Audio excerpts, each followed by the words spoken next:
namanya orang usaha jatuh bangun itu hal biasa, tapi tergantung kita gimana caranya untuk membangkitkan dari segi kerugian itu.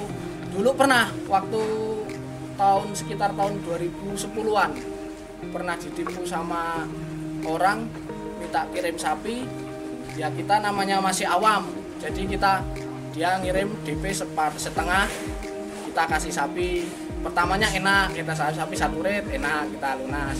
Terus lama kelamaan kok agak susah. Akhirnya orangnya pergi. Assalamualaikum warahmatullahi wabarakatuh. Salam sehat, salam sejahtera buat kita semua. Selamat sore para sedulur-sedulur peternak sapi Lampung. Saya sini sebagai Ari dari Margo Lembu di dalam bidang penggemukan sapi yang berada di Desa Adijaya, Terbanggi Besar, Lampung Tengah, Lampung. Usaha yang kami bina ini dari turun-temurun, dari orang tua, terus kita kembangin jadi sekarang seperti ini. Kalau saya sendiri menekunin bisnis ini dari lulus SMA, belajar dari orang tua, diajarin, akhirnya bisa seperti ini.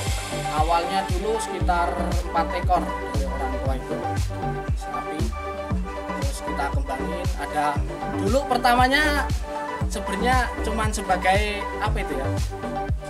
tukang agen lah, kasih tahu di sana ada sapi, jangan kok tahu-tahu kok dapat untung lumayan gitu. Terus akhirnya dari sapi 4 itu kita berani spekulasi, jual buat modal beli 1, untung buat beli lagi, ya alhamdulillah. Terus sekarang jadi seperti ini. Total yang milik kita sendiri berapa? Kalau sekarang total sekitar 150-an. Ini udah milik kita? Iya, dari kandang belakang, dari kandang selatan, utara, sama barat. Ada 3 tempat kandang kita. Hal yang paling menyenangkan di sapi ini apa? Hal yang menyenangkan itu apa? Ya melihat yang pertama ya untungnya lah. Terus yang kedua ya kepuasan lah. Yang pertama kan kalau kita usaha senang dulu. Kita senang dalam usaha kita lihat sapi senang, ada daya tarik sendiri sama sapi.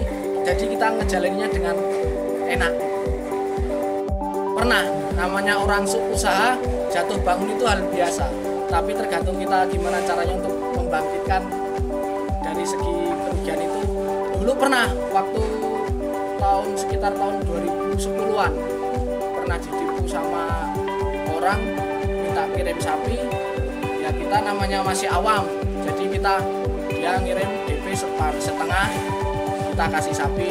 Pertamanya enak, kita sapi 1 rit enak, kita lunas. Terus lama kelamaan kok agak susah, akhirnya orangnya pergi. Pernah kita dulu waktu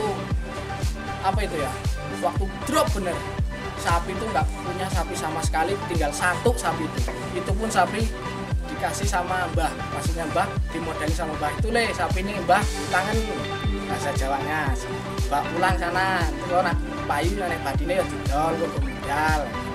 Ya itulah dari itu. Terus waktu itu ada, jadi ceritanya waktu Idul Adha itu kan ada temannya bapak itu orang anggota gitulah, nyari sapi korban gitu, ada sapi korban nggak leos. Dari situ saya memberanikan diri, nyarinya banyak pak, ya paling cuma 3 buat jamaah musola masjid gitu kan. Oh dana berapaan pak? Ya insya Allah pak saya cariin. Nah itulah kita cariin korban itu kan. Waktu itu sapi itu masih harga 15 juta kalau nggak salah sampai ekornya. Kita ngomong sama orangnya padanya, Pak ini sapinya harga belanjanya segini, terserah sampan mau nguntungin berapa gitu. Dulu pertamanya kayak gitu kan, namanya kita nggak punya modal, jadi cuman dari modal kepercayaan orang. Nah dari situ, dari sapi 1 ekor itu zaman tahun berapa ya, 2015an kalau nggak salah, dikasih untung 1 ekornya 500. Nah 500 untungnya itu dikasih sama temannya bapak itu. Nah itu akhirnya ya dari situ. Terus ada lagi tahun besok kok kayaknya dia puas sama sapi yang kita cari. Terus akhirnya naik. Ya itu terus orang lain banyak ya channel-channel. Kalau kita kan kalau namanya usaha harusnya nggak punya malu kan. Maksudnya kita dia itu kejar sana mau nyari sapi nggak? Ya terus gitulah. Ya kayak gitu terus akhirnya ya alhamdulillah sampai sekarang. Terus sekarang ketemu sama supply konsumen yang paten gitulah. Alhamdulillah bisa seperti ini. Konsumen itu kalau nggak salah sekitar 7 tahunan kalau nggak salah. 7 tahun. Iya kurang lebih. Dulu sebenarnya itu konsumen itu nggak sebenarnya dari orang yang bawa sih, dari orang bawa ke sini dari Induk Prima itu Pak Joko ngenalin sama kita, terus dia minta sapi kok cocok gitu sapinya sama kita cariin, dipotong masuk ADG-nya ketemu, persenannya ketemu, terus minta lagi itu sampai 5 red kayaknya. 5 red itu kita belum tahu orangnya itu yang minta siapa, cuman orangnya itu kenalnya sama Pak Joko di PB itu, kita juga taunya hubungan sama Pak Joko. Nah itu terus kok kayaknya ajak kerjasama enak, mungkin dari sananya kan bosnya kalau nyari sapinya pinter gitu. Terus akhirnya dia kesini main, lihat sapi terus kenalan ya alhamdulillah seperti sekarang ini dipercaya sama beliau itu bos kita. Tahun 2015 apa 2014 kalau lokal sendiri mungkin kalau lagi itu kalau sapi lokal seminggu bisa satu red 2 red kalau sapi lokal. Kalau sapi PT mah tergantung permintaan sana. Kalau sana mungkin kalau sapi PT sapi baik-baik itu malah atusan. Kalau tiap sekali muat kadang mobil 4, mobil 5 tergantung sana. Kalau sekali milih di PB itu soalnya bosnya kan dapat kontrak. Bos, bulan ini sampan 300 ekor dari Pak Nanang sendiri. Terus nanti dikasih lagi bulan ini sampan dapat jatah 200 ekor. Harus dihabisin itu. Iya, udah mulai ya percaya. Ya mudah-mudahan kedepannya kita mau naikin sapi dari Lampung itu biar orang-orang seperti yang di Jawa di mana itu tahu kalau dari Lampung itu sebenarnya sapi populasi di Lampung banyak. Untuk pemerintahan supaya gimana ya memperkenalin diadain kontes apa gimana gitulah supaya sapi Lampung tuh tahu lah kalau di Lampung Tengah rupanya dia ada satu CV marketing, ada sapi-sapi super, ada kita juga punya sapi-sapi tunggangan, sapi-sapi maskernya ada 1 ton juga kita punya, ada Ganesha sama si Wisma itu terakhir kita timbang 1 ton 30-an kalau nggak salah. Yang mana nih? Itu yang Gadang Selatan. Yang namanya mana? Ganesha. Yang Wisma itu? Wisma 1 ton paling 1 ton lebih 10 kilo. Kalau sapi 1 ton itu dulu 2 tahun yang lalu itu emang sapi gimana ya? Sapi kesayangan lah. Itu perawatannya sendiri dia, kalau makanannya makanan basah, maksudnya comboran. Sering kita combor. Kalau sapi kalau makan ini kan ini khusus penggemukan. Kalau kita jos terus ya mungkin nggak kuat ya kakinya. Kalau itu kan kasih hijauan, kasih comboran biar badannya melar dulu baru kita isi daging. Istilahnya kalau kita pakai apa ya? Kalau kita itu tuh kita buat tempatnya dulu lah. Tempat tulangnya biar besar dulu, nanti kan tempat buat ngisi-ngisi dagingnya itu gede kan, baru kita kasih. Jadi kita melarin dulu badannya, kasih hijauan, kasih ya seger-segeran gitu, comboran, keluar ampas tahu, konsentrat, pakai dedak, pakai atul itu yang sering tuh kita kompor sehari sekali. Ada, pernah, kalau kayak gitu pernah. Sapi dulu siapa ya namanya? Kalau nggak salah tuh dulu namanya Gendol kalau salah. Sapi dulu pernah kesukaan ya, maksudnya masih belum gede sih, baru 5 kintalan. Sapi kesukaan itu peranaan sendiri itu, tahu sakit ya nyamuk sebenarnya. dulu baru berapa hari ya, 3 hari sakit, nyamuk, demam tinggi, terus tiba-tiba mati.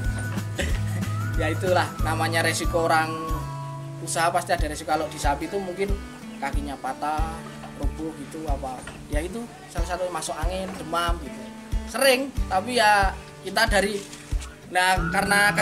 karena musibah itu kita bisa ngambil dari pembelajaran dari itu.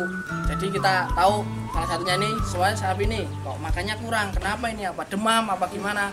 Nah dari situlah dari musibah itu kita bisa ambil hikmahnya, kita belajar lagi supaya tidak terjadi lagi. Kalau ini sebelum terlambat, tahu kalau sapi itu lagi nggak enak badan, kita kasih obat, kita suntik gitu. Jadi biar nggak terjadi hal yang tidak kita inginkan. Ya kalau istri dukung, alhamdulillah dukung. Saya sebelum rumah tangga saya udah usaha di bidang sapi ini. Nah, ya kalau itu nggak tahu ya, enggak lah, mungkin karena suka sama suka lah itu. Kalau kita sendiri bisnis ini dari turun-temurun, dari lulus SMA kita nekunin ini usahanya, terus ya sama istri itu sebenarnya ya dari sana ke sini ketemu di situ sapi itu. Iya, dapat jodoh. Mungkin kalau si istri ya nenangin kita, maksudnya memberi kita motivasi. Ya namanya musibah kita kan nggak ada yang tahu. Kalau musibah pasti ada hikmahnya. Setiap apa yang kita alami di dunia ini pasti ada balasannya.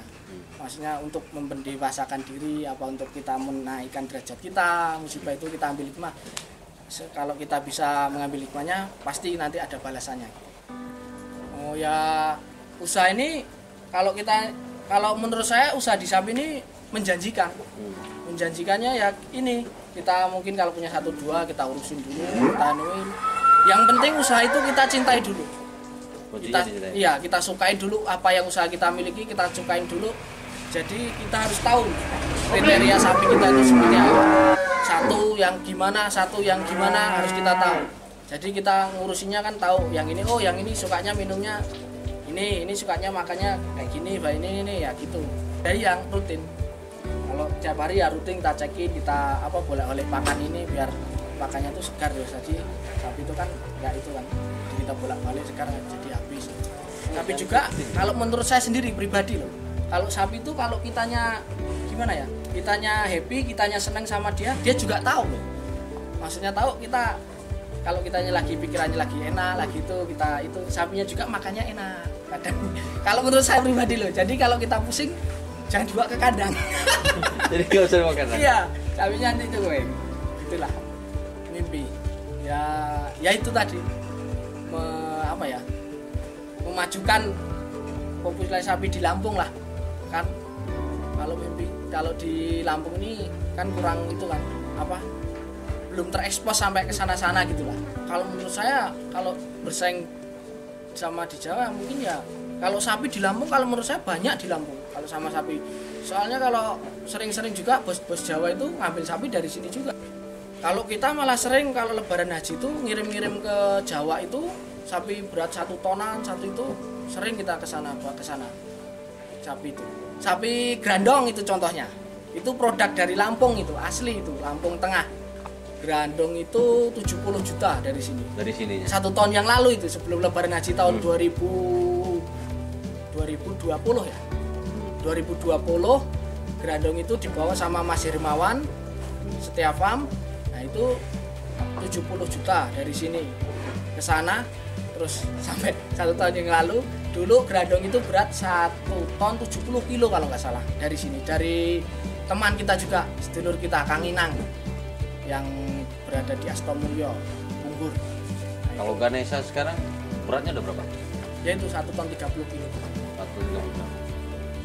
Itu baru koel 2 pasang 4. Pernah ditawar orang?